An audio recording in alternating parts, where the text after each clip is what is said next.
அன்பான நேயர்களே, இன்று நாம் சுத்த சாதகத்தின் 11வது பாடலின் முன்னோட்டமாக வேதாந்தத்தின் விட்டலட்சணை, விடாதலட்சணை, விட்டு விடாதலட்சணை பற்றிய குறிப்பு என்ன இருக்கிறது என்று பார்க்க இருக்கின்றோம்.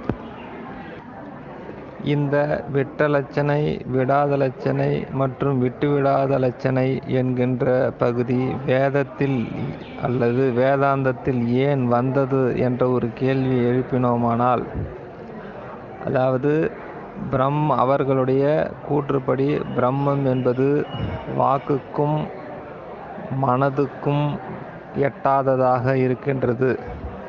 ஆனால் பிறருக்கு எடுத்து சொல்ல அதை ஒரு வார்த்தையிலே சொல்ல வேண்டும். அந்த மாதிரியான சூழ்நிலையில் அதற்கு பயன்படுத்திய வார்த்தை தத்துவமசி, அதாவது நீ அதுவாகவே இருக்கின்றாய். ஆனால் இந்த மகா வாக்கியத்தை பிரம்மத்தை நேரடியாக உணர்த்துகிறதா என்றால் நேரடியாக அது உணர்த்தவில்லை. ஆனால் அந்த மகா வாக்கியத்தை உச்சரிக்கும் பொழுது அந்த பிரம்மம் ஞாபகப்படுத்தப்படுகிறது. அப்படியானால் இதை ஒரு இலக்கணத்தின் அடிப்படையிலே பொருள் கொள்ள வேண்டும் என்பதற்காக ஏற்கனவே இருந்த இந்த விட்டலட்சணை, விடாதலட்சணை, விட்டு விடாதலட்சணை என்கின்ற இலக்கண அடிப்படையிலே பொருள் கொள்ள முயற்சிக்கப்பட்டது. அவ்வாறு அந்த விட்டலட்சணை, விடாதலட்சணை, விட்டு விடாதலட்சணை என்பதை பற்றி விரிவாக எடுத்துரைக்காமல் அந்த இலக்கண முறையை சில வார்த்தைகளை சொல்லி பிறருக்கு புரிய வைக்க முயற்சி செய்தார்கள். அந்த மாதிரியாகத்தான் இந்த விட்டலட்சணை என்கின்ற அந்த இலக்கண முறையை எல்லோரும் புரிந்து கொள்வதற்காக ஒரு வார்த்தையை எடுத்துக்காட்டாக கூறி அதன் தன்மையை புரிய வைத்தார்கள். அது என்ன என்றால், கங்கையில் கூச்சலாக இருக்கிறது என்ற வார்த்தை. உண்மையில் கங்கை கூச்சலிடுமா? அதாவது கங்கை ஆறு கூச்சலிடுமா என்றால் கூச்சலிடாது. கங்கை ஆற்றங்கரையிலே இருக்கக்கூடிய இடைச்சேரி என்கின்ற ஒரு பகுதி, அந்த பகுதியிலே சில மனிதர்கள் ஒருவருக்கு ஒருவர் விவாதம் செய்து கொண்டு கூச்சலிட்டு கொண்டிருந்தார்கள். இதை பார்த்த ஒரு நபர் அதை கண்டு வேறொரு நபரிடம் கூறும்பொழுது கங்கை கூச்சலாக இருக்கிறது என்ற வார்த்தையை பயன்படுத்தினார். ஆனால் அந்த வார்த்தையை கேட்டவனுக்கு கங்கை கரையிலே இருக்கின்ற மக்கள்தான் கூச்சலிட்டார்கள் என்கின்ற அர்த்தத்தை அவன் புரிந்து கொள்கிறான்.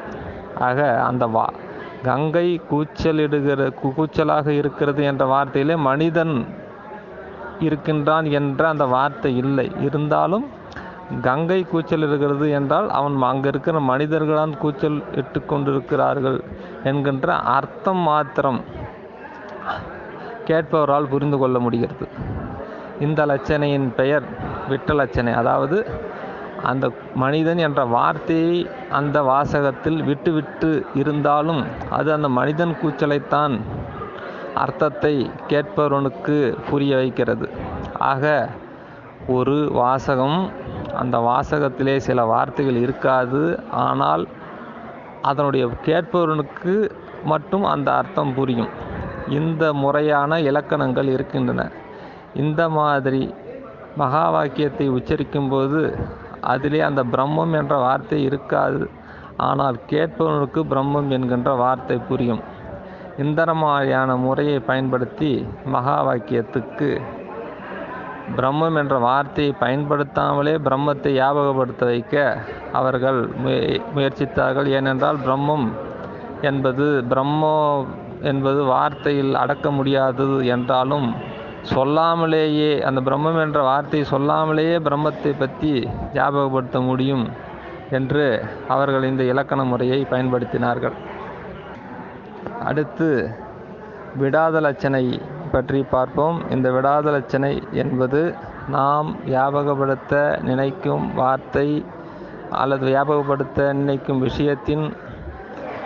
விஷயம் நாம் பயன்படுத்துகின்ற அந்த வார்த்தையிலேயே சிறிதளவு இருக்கும். இதற்கு பேர் விடாதலட்சணை. அதாவது அர்த்தத்தை விட்டுவிடாமல் அது சார்ந்த விஷயம் வார்த்தையில் இருக்கும். இதற்கு விடாதலட்சணை என்று பெயர். இதற்கு அவர்கள் உதாரணமாக வேர்க்கம்பு வந்தது என்ற வார்த்தையை பயன்படுத்துகிறார்கள். அதாவது ஊரை சுற்றி சில நபர்கள் வேர்க்கம்பு எடுத்துக்கொண்டு காவல் செய்யவோ மற்ற திருவிழா காலங்களிலேயோ சுற்றி வருவார்கள். ஆனால் அவர்கள் வருவதை பார்த்த ஒரு நபர் வேறொரு நபரிடம் வேர்க்கம்பு வருகிறது என்று சொல்லுவார். ஆனால் வேர்க்கம்பை ஒரு மனிதன்தான் எடுத்து வருகிறான். ஆனால்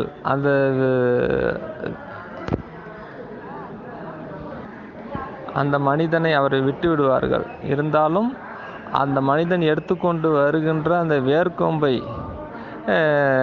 அந்த வாசகத்திலே இடம்பெற்றிருக்கும். ஆகவே இதை விடாதலட்சணை என்று குறிப்பிடுவார்கள். அடுத்தது விட்டு விடாதலட்சணை என்பதற்கு உதாரணமாக ஒரு சிறிய கதையை சொல்லுவார்கள். அதாவது ஒரு நேரத்தில் ஒரு ராஜா, அவன் பேர் தேவதக்கன், அவன் ஒரு நாட்டின் அரசனாக இருக்கின்றான். அது ஒரு காலகட்டத்தில் அரசனாக இருக்கின்றான், நல்ல உடையில் இருக்கின்றான், அரசாட்சி செய்கின்றான். அவன் ஒரு 20 வருடம் கழித்து அவனே வேறொரு, அதாவது காசியிலே ஒரு சன்னியாசியாக அமர்ந்திருக்கின்றான். அவனுடைய உடை வேறு. இப்பொழுது இந்த மகாராஜா மற்றும் மகாராஜாவே வேறொரு காலத்தில் சன்னியாசியாக இருக்கின்றான். இதை அந்த நாட்டிலே ஒருவன் 20 வருஷத்துக்கு முன்னாடி மகாராஜாவினுடைய சூழ்நிலையும் ஒருவன் பார்த்திருக்கின்றான். இப்பொழுது அவன் சன்னியாசியாக இருப்பதையும் பார்க்கின்றான். அவ்வாறு பார்க்கும்போது அந்த மகாராஜாவையா தேவதக்கனை இப்பொழுது இங்கே சன்னியாசியாக இருக்கின்ற தேவதக்கன் என்பதை அறிந்து வேறொரு நபரிடம் அந்த ராஜாவே இந்த சன்னியாசி என்கின்றான்.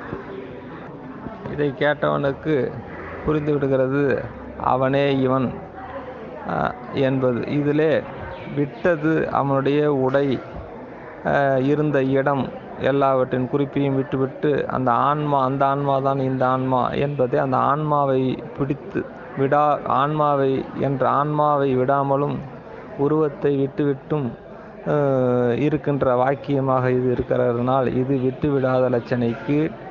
விட்டுவிடாத லட்சணை என்கின்ற இலக்கணத்தை புரிய வைப்பதற்காக இந்த வாசகத்தை சொல்லி புரிய வைக்க முயற்சிப்பார்கள். ஆக இந்த வேதாந்தம் விட்டலட்சணை, விடாதலட்சணை, விட்டுவிடாதலட்சணை ஆகிய மூன்றையும் வேதாந்தம் படிப்பவர்களுக்கு சொல்லிக் கொடுத்து அதன் பயன் கொண்டு நீயே அதுவாக இருக்கின்றாய் என்ற மகா வாக்கியத்தின் அர்த்தத்தை, அதாவது பிரம்மத்தை போதிக்க முயற்சித்தார்கள். அதில் விட்டலட்சணைக்கு நீ என்னும் பதத்தில் நீ என்பது மனிதன்தான் குறிக்கும். ஆனால் மகா வாக்கியத்தை படிப்பவர்களுக்கு பிரம்மத்தை ஞாபகப்படுத்தும். ஆகவே அந்த நீ என்பது விட்டலட்சணைக்கு உதாரணம். அதாவது ஞாபகப்படுத்தக்கூடியது ஒன்று, அந்த பொருள் சார்ந்த விஷயம் அந்த வாசகத்தில் இருக்காது. அந்த அடிப்படையிலே நீ என்ற அந்த பதத்திலே பிரம்மம் சார்ந்த குறிப்பு இல்லை, ஆனால் அது சாராத வேறொரு குறிப்பு இருக்கிறது. ஆகையினாலே அது விட்டலட்சணையின் அடிப்படையிலே அர்த்தம் புரிந்து கொள்ள வேண்டியதாக இருக்கிறது என்றார்கள். அடுத்தது அதுவாக என்பதிலே பிரம்மத்தை தான் அது குறிப்பிடுகிறது என்ற சாயல் இருக்கிறது. ஆகையினாலே அது விடாதது. ஆகவே விடாத லட்சணை அடிப்படையிலே அந்த அது என்கின்ற பதத்தினுடைய அர்த்தத்தை புரிந்து கொள்ள வேண்டும் என்கிறார்கள். அடுத்தது இருக்கின்றாய் என்பதிலே விட்டுவிடாத லட்சணத்துக்கு குறிப்பிட்டார்கள். அதிலே பிரம்மம் என்கின்ற வார்த்தை இருக்கின்றாய் என்பதிலே இல்லை. ஆனாலும் இருப்பு நிலையை, அதாவது எக்காலத்தும் இருக்கக்கூடிய அந்த இருப்பு நிலையை அது விடவில்லை. அது அர்த்தத்தை ஞாபகப்படுத்துகிறது. ஆகவே இதை விட்டுவிடாத லட்சணைக்கு அல்லது விட்டுவிடாத லட்சணையின் அடிப்படையிலே அந்த இருக்கின்றாய் என்பதன் பதத்தை உணர்ந்து கொள்ள வேண்டும் என்று அவர்கள் குறிப்பிடுகிறார்கள். ஆக இந்த விட்டுவிடாத மற்றும் விடாதலட்சணை என்கின்ற இந்த இலக்கண அடிப்படையில் அந்த மகா வாக்கியத்தின் அர்த்தத்தை புரிந்து கொள்ள நினைப்பவனுக்கு பிரம்மம் அறிவிலே அனுபவமாகும், அல்லது அறிவுக்கு தெளிவான பிரம்மத்தினுடைய தன்மையை சொல்லும். ஆனால் இந்த வேதாந்தம் மனிதனுக்கு தேவைப்படுகின்ற எல்லாவற்றையும் கொடுத்ததா என்றால் ஒரு கேள்விக்குறிதான். இந்த வேதாந்தம் கூறும் தன்மையை ஆசிரியர் போதாது என்கின்றார். அதாவது இதில் என்ன ஒரு குழப்பம் என்றால், இந்த குழப்பத்தை வள்ளல் பெருமான் தன்னுடைய வார்த்தையிலே தெளிவாக சொல்லுவார். சொல் வந்த அந்தங்கள் ஆறும் ஒரு சொல்லாலே ஆம் என்ற சொல்லாலே வீறும் என்று. அதாவது இந்த வேதாந்த சித்தாந்த போதாந்தம் என்று சொல்லக்கூடிய 6 அந்தங்களும் சொல்ல வந்தது என்று ஒரு அடைமொழி, சொல் வந்த என்ற அடைமொழியை பயன்படுத்துகிறார். அதாவது எதுவுமே தெரியாத இந்த மக்களுக்கு பிரம்மம் என்றால் என்ன என்று சொல்வதிலேயே அவைகள் பெரும் நேரத்தை எடுத்துக்கொண்டன. ஆகவே அவைகள் பிரம்மத்தை தெளிவாக சொல்லுகிறது அன்றி ஒரு ஆன்மா பிரம்மமாகவே மாறுவதை அல்லது ஒரு உயிர் பிரம்மமாகவே மாறுவதை குறித்து ஒரு தெளிவான நடைமுறை இல்லை என்பது அதில் ஒரு குறைபாடாக இருக்கிறது. ஆனால் சன்மார்க்கமும் சரி, இந்த பாடலை சொல்லுகின்ற குமாரசாமி ஆகியோரும் சரி, பிரம்மமாக மாற வேண்டும் என்பதிலே குறிப்பு கொண்டவர்கள். அதனால்தான் சன்மார்க்கம் என்பது தான் அவனாகும் மார்க்கம் என்றும் சொல்லுவார். இவரோ சிவமாகவே மாற வேண்டும் என்று சொல்லுவார். அந்த கோணத்தின் அடிப்படையிலே இந்த தத்துவமசி என்கின்ற மகா வாக்கியத்தை ஆசிரியர் பார்க்கும்பொழுது வேதாந்தத்தில் கூறப்பட்ட கோணத்தில் பார்ப்பது போதுமானதாக இல்லை. ஆகவே ஆசிரியர் வேறு ஒரு கோணத்தில் பார்க்கிறார். இந்த முறைமையை ஒரு குறையாக சொல்லி வேறு ஒரு முறைமையை விளக்கி சொல்ல முற்படுகின்றார். ஆகவே இந்த கருத்து அடுத்து வரும் பாடல்களை படிக்கின்ற பொழுது இவைகளெல்லாம் உதவியாக இருக்கும். அடுத்து 11வது பாடலை அடுத்த வீடியோவில் பார்க்கலாம். நன்றி, வணக்கம்.